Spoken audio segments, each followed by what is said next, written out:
Now, as for our business here, we're going to try and understand the options that the new media and the social networks and the ability of every person carrying a video camera to go online and show, as we have seen dozens of times or hundreds or even thousands of times, over even millions to spectators around the world. And we'll try and show why the new media and the social media can constitute a strategic weapon in fight over public opinion. I will just add at this point that usually weapons are aimed at two things. One is destroy the logistics of the opponent, harming their military capabilities, but another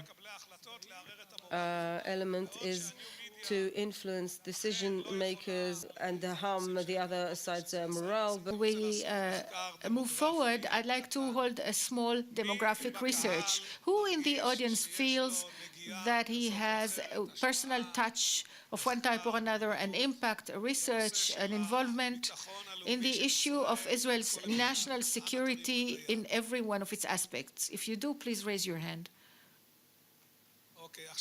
Okay. Now, of all of those, please leave your hand in the air. Of all of those of you who raised their hands, who has an account with Facebook? About 20%? About 20%, less.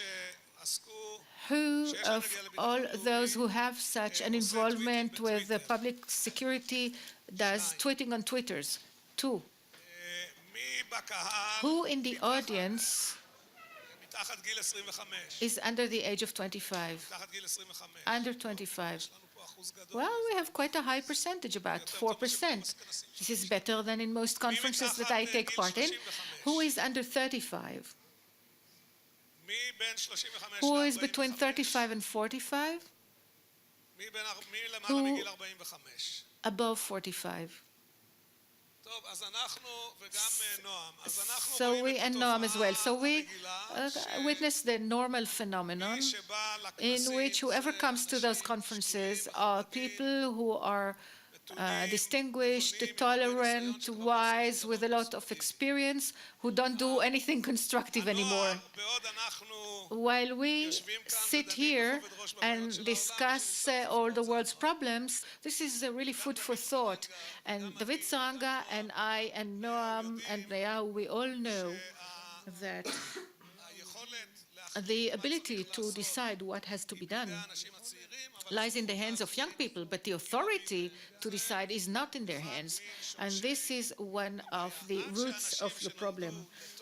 Until the time when the people born into the internet, what is called today the digital natives, and not digital immigrants, such as we are, most of us, until they really receive the reins in their hands, we will continue to speak and show presentations, but things will not change.